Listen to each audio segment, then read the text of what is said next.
গোপালপুর মানিকগ্রামের অত্যন্ত প্রিয় এবং অত্যন্ত সাংবাদিক ভাইরা, আসসালামু আলাইকুম রহমতুল্লাহি ওয়া বারাকাতুহু। প্রিয় বন্ধুরা,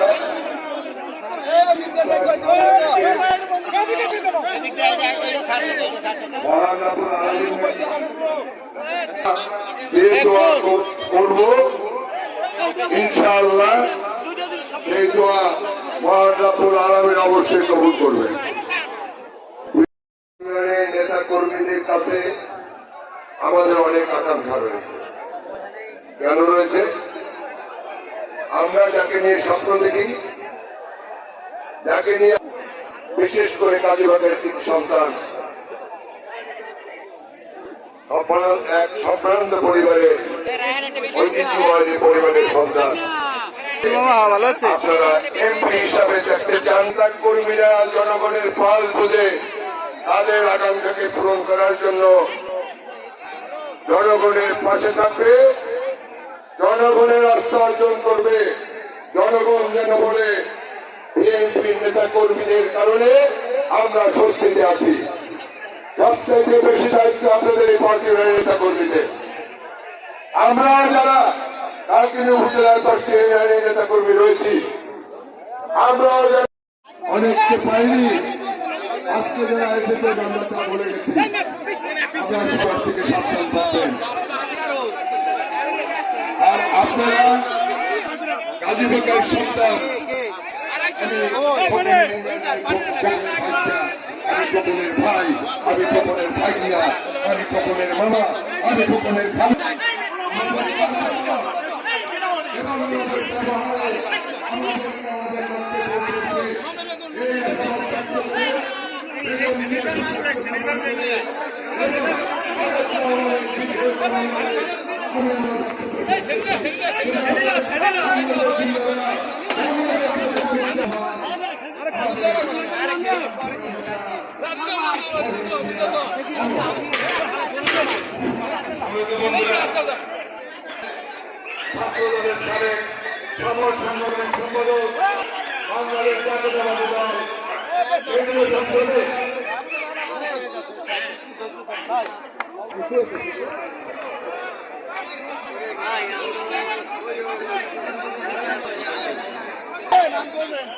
বিসমিল্লাহির রহমানির রহিম। বাংলাদেশ জাতীয়তাবাদী দল বাসার উপজেলার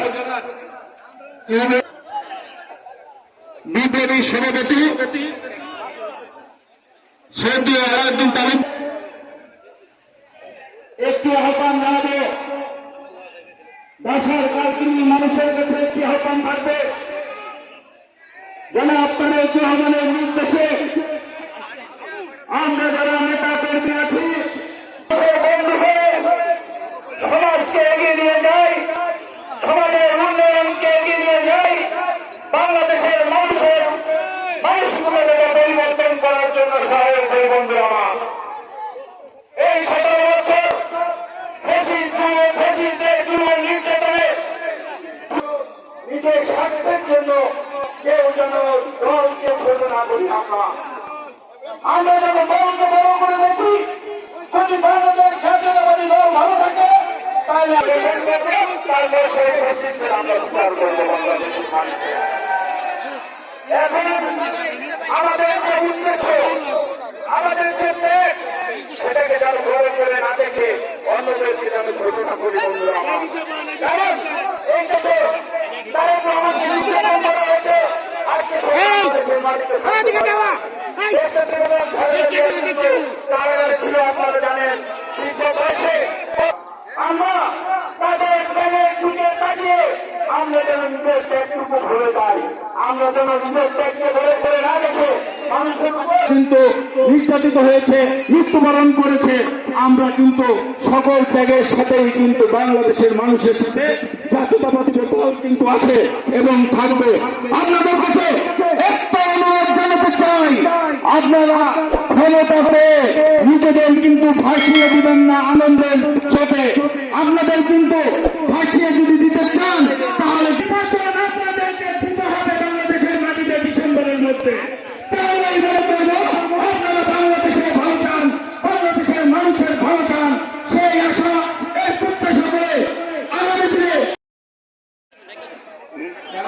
বমানি স্থানে দয়া করে বসুন।